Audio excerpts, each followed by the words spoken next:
Hey, what is up, mortals? Welcome to Season 3 Part 2 of What If Toga Was in 1A. I just wanted to greet you guys by just saying, sit back and relax, you're in for a treat. So, we begin. So let me get this straight. You're still trying to think of your next move to try to kill All Might. And your inside source told you that the girl who indirectly helped sway your members away from you is going to quirk counseling due to how she attacked her own friend. Overhaul asked casually. Yes, I thought I said that clearly the first time. If you plan to just repeat what I say all day to annoy me, you can just leave. Shigaraki replied as he scratched at his neck out of annoyance. Sorry, it just surprises me that you hadn't thought about getting the counselor to work that girl towards another breaking point. One more of those, and she may not come back from it, which means you would get some revenge on her. Not to mention she would likely attack the heroes again for you. She may even take out several weaker ones before they would know what hit them. Overhaul offered up casually. But she's just a kid. Twice spoke up a bit uncertain. A kid that's also a ticking time bomb. One that could show the world what happens when you try to force a circle into a square slot. Dabai added thoughtfully. I assume you bring this up because you have a way to sabotage her counseling. Shigaraki asked rather than acknowledging the other two. Exactly, Overhaul said with a nod. What do you want in return? Shigaraki asked simply. Just that man in the mask over there. I'll just need him for a few weeks. The heroes are still busy picking up the pieces of that last battle, so my only own plans should go faster now without too much worry of alerting the pros. To my understanding, that man can create duplicates of others, which means he can lighten my load by making 2 more of me. I'll need him with me though in case I need duplicates of anyone else. Overhaul requested simply as he motioned to Twice. What are your studies on? Shigaraki asked as Twice looked a bit uncertain of going with the man. I can explain in detail later, but when it's done, it can ensure that heroes can never use their quirks ever again. Overhaul replied just as simply as he did before. The two stared at each other for a long while before Shigaraki itched at his neck once more with a grumble. Fine, but I'll want another favor later. Shigaraki agreed with a wave to Twice in order to tell him to join Overhaul. We'll talk in detail about it later as well then. For now I'll get to my side of our agreement. Overhaul then left with Twice in tow. So, what now? Dabai asked as he leaned against the building's wall. We think of a good time to strike the heroes again. I'm not putting everything on that guy's plan. Shigaraki replied as he watched the door close behind the man. About a few days later, Toga stood next to Vlad outside of the quirk counselor's office. The girl looked up nervously as she tried to steady her breathing. After a few nods to pump herself up, she lifted her leg to take a step forward. She then pivoted on her other heel to turn around and take a step away. Before she could take another, she was stopped by Vlad's arm. The two slowly looked at each other in silence. Vlad held a soft look, while Toga still looked nervous. After a moment longer, she perched her lips at him with a small huff. Toga, Vlad said softly with a mild sigh. Vlad, she replied, a bit of resistance. Toga, he said more sternly. Vlad, she replied, this time in the tone of a complaint as she rested her head on his arm. Toga, I know you're scared, but you must give this a try, Vlad said with a slightly frowned brow. But what if they say that I'm like hopeless or something, and then call me a demon child while throwing water at me? Toga replied with a pout. Has that happened before? If so, I will personally find this individual. And Vlad started but was cut off as Toga suddenly turned to go inside. Okay, so I'll see you in like 15 minutes, Toga chimed in awkwardly. It's 1 hour long, dear. And really, did that other thing really happen? Vlad cut in only for Toga to cut him off again. Oh, come on, 1 hour. Ugh, fine, and we're not talking about past counseling. Toga replied as she started to walk inside. When you get out, we are now. Vlad replied with crossed arms. Why must my life be filled with confrontation? Toga muttered painfully out with squinted eyes. Toga then closed the door and waited for her turn to go see the counselor. Soon enough she was called back. Not even a moment after she stepped into the room did her eyes lay on a face that she had never thought she would see again. A face that her mother had ensured that she wouldn't be around again after 1 too many bites on Toga's end, as well as a destruction of her room, and 5 too many declarations of demon child from the counselor's end. Her mother had changed around her counseling afterwards back then, which from there on had really helped Toga out. The counselor's name was different, her office in a new place, and had no sign of scarring, nor recollection of Toga based on how she looked at her like any other struggling teen.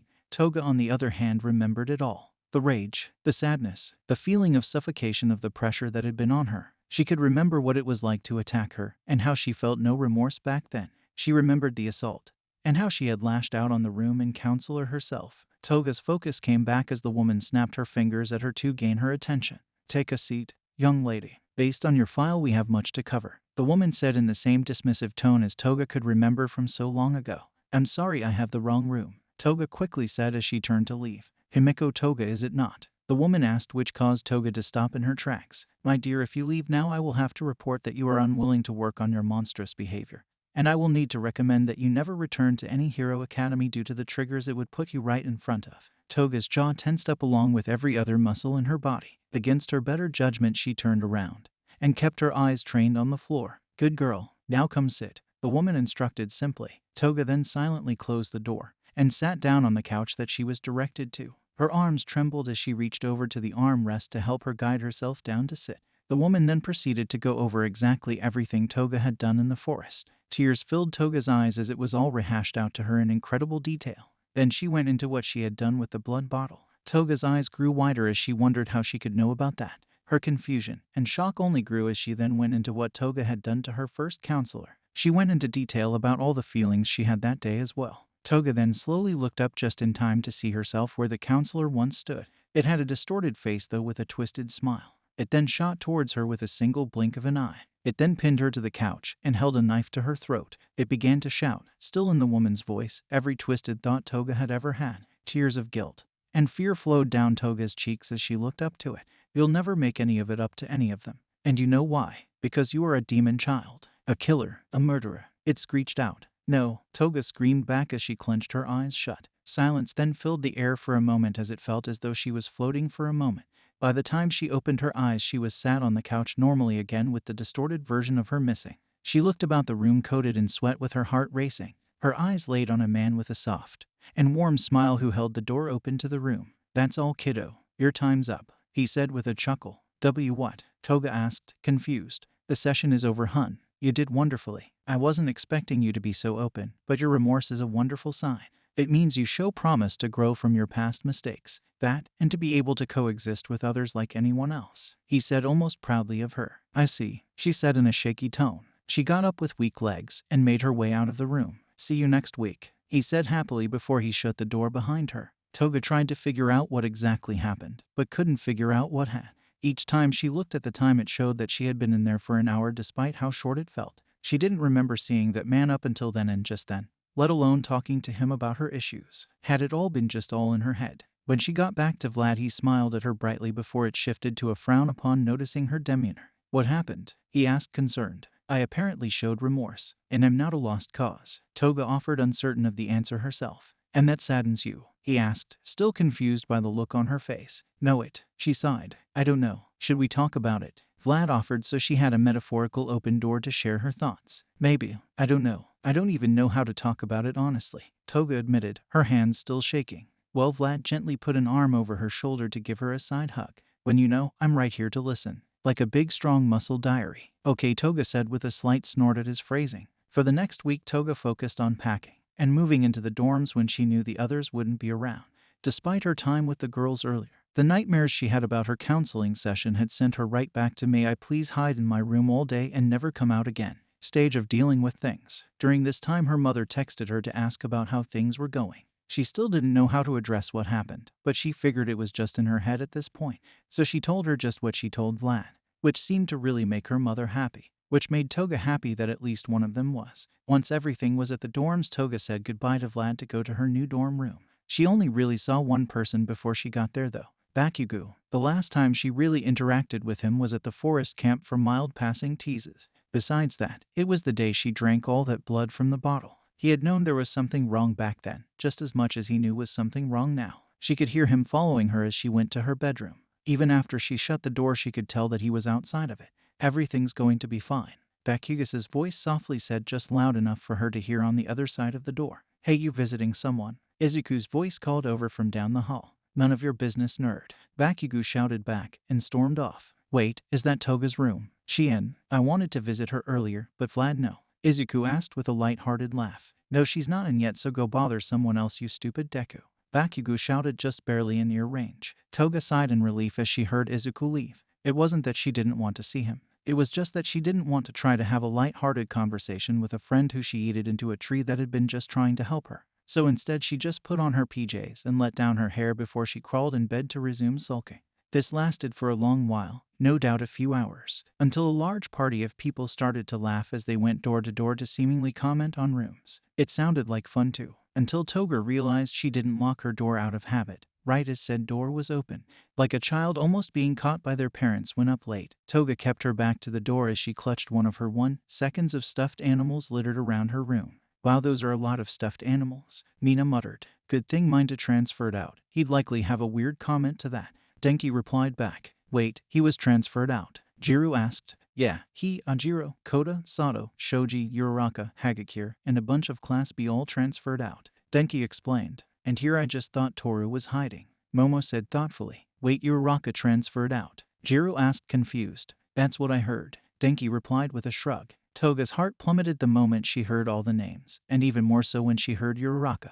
Though just as they were about to leave, the girl herself called out to them as she raced over. Actually, I talked my parents into letting me stay. I just got here late is all. So what's going on? Uraraka asked curiously. Checking out Toga's room while she's away. Mina replied simply. Without permission. That's so Uraraka moved to grab the door before she saw Toga laying in her bed. She's not gone. The group slowly looked over to see Toga laying in her bed still faced away. Toga stared with wide eyes at her wall while one of her eyes mildly twitched. The group then all scrambled away quickly as they hushed each other. Uraraka failed as she was swept away with the group. After a moment though, the others laughed and moved on to other rooms. Hitoshi stayed behind though and grabbed Toga's door. Hey, he said softly, but got no response. No one could sleep through that. I know you're awake. I didn't see you all day, so I also know you're likely hiding out in here. You need to know that no one blames you for what happened. Honestly, most think you left with the villains to protect the others, and nothing else. I had thought so too, but given how much you've been hiding from everyone, as well as not being a social butterfly per usual still after so long, I think something else happened.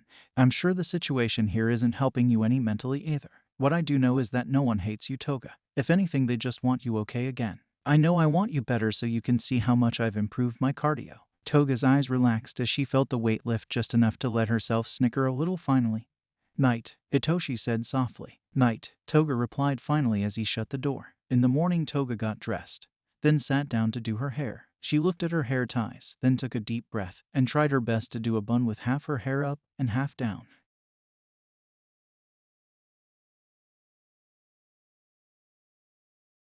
Monster or hero, I'll have a home and family to go to. She nodded, then made her way out of the dorm room and down to the kitchen. There a bunch of other guys were getting some jelly-filled donuts that All Might set down. He was in his small Might form and talking with Izuku. When the others saw her, they waved to her while some shouted playfully about how many stuffed animals she had. Toga squinted her eyes at them, which quickly got them quiet given they knew that they shouldn't have been snooping in the first place, so teasing her about things they found mid-snoop was not a good idea. She made her way to All Might and Izuku, who both smiled happily to her. Glad to see you back home safe and sound, young Himiko. All Might said, only to receive a hug in return. Thank you for coming to save me, she said softly to him. All Might gently pat her back before she let go and looked to Izuku. I'm sorry for throwing you into a tree, Toga said quickly, which made the others pause and look over. You did what? Denki asked, confused. It's okay. Congratulations on awakening your quirk, Izuku said lightheartedly. Awakened her what? Denki said, only to get jabbed in the ribs by Mina. Oh, Izuku moved to hug her only for her to stop him with a hand that she gently pressed to his chest. She blushed heavily as she shook her head. Sorry, The memories of her distorted self recounting her thoughts she had about Deku in the past replayed in her mind as she blushed even harder. I really can't right now. Okay. Despite his confusion, he smiled in understanding. Is Vlad in today? Toga asked as she looked back over to All Might. Yes, he is. He's in his office right now in the school. All Might replied with a soft smile. Perfect, thanks. Just as she turned around, she was hugged suddenly by Uraraka. Hey, sorry I missed you last night. I came in late. And Uraraka paused when she noticed Toga's heavy breathing. Hey Uraraka, now is really a bad time. Toga focused out as she fought off similar memories Izuku had triggered. But I'm glad you're here. Right? Sorry, Uraraka said, knowing exactly what Toga was trying to warn her about given her breathing. Catch you later, okay? Definitely, Toga said as she was let go. As Toga left, the others watched silently. All but Denki. Well, that was weird, he said just before Mina jabbed him in the ribs again and let out a pained, why, Mina, why you? Izuku blinked just as confused as he watched Uraraka and Toga's odd behavior. He though decided to move past it for now. Instead, he offered Uraraka a jelly-filled donut, which she happily took. Back with Toga, she made her way into Vlad's office. There she finally did her best to explain what happened at the counselor's office. She had expected to come off as crazy, but instead received a sudden bear hug. So from my understanding, this is new, not something that has happened before in the past, he asked very carefully. No, but in my last sessions in the past I hadn't hurt a person before. That, and it ended with before she could finish he gently hushed her. You don't need to elaborate. I just needed to know this wasn't normal for you. He held her then more protectively, which since it isn't means someone may be trying to hinder your healing, which I will not allow. Toga blinked, but felt much better knowing that she wasn't just going crazy. Soon Vlad called in Aizawa, All Might, and Nezu. He explained the situation, one which just like Vlad, all the teachers didn't take kindly to someone trying to mess with one of their students trying to recover well. It likely is a quirk to send someone into a trance. Based on what you said, it is likely one to cause fear or guilt. I hate to ask, but would you be willing to go just one more time with a live recorder so we can ensure what this man may be doing alongside putting you into a trance? If we suspect anything bad may be happening, we would come to stop it right away. Nezu asked softly, but All Might cut in before Toga could speak. From what I've seen, just one session alone has affected her very negatively. I do not think it wise to send her back, he said firmly. I agree. She seemed very shaken when she came out from the session. Vlad agreed. Did she act oddly to you as she did with young Midoriya and Uraraka? All Might inquired. What did she do with those two? Aizawa asked cautiously. Hi, I'm still here. Toga blushed wildly, and I would greatly like for this to not be elaborated on. The staff stared for a moment before then nodded a bit. All right then, now I understand the concerns. Though if this quirk allows them to talk to the person in a trance, they could get any form of information from her. Nezu said simply as he looked right at All Might. Any bit of information. All Might tensed up as well as Toga did when they had that realization. I can do it. Toga piped up again, clearly scared, but knew it needed to be done. Toga, Vlad said softly with a bit of concern. It's all right, Vlad. All it'll take is a look from me, and they won't hurt her any further. Aizawa reassured me. Vlad tensed up but nodded. Nerves were up the moment the point of reminder that her next session was later that day. For now it was time to plan and prepare. Thank you all for sticking around, and I hope that you enjoyed. Before you leave, we would just like to let you know that We the Celestials has many other channels for your entertainment and viewing purposes. All the information you'll need is right below here in the description, so feel free to check out all the other incredible projects our team creates. Secondly, on behalf of We the Celestials, I'd like to thank everyone involved in the production of today's awesome content. Their details will be in the description below. That's all for today's video, so goodbye and have a divine day.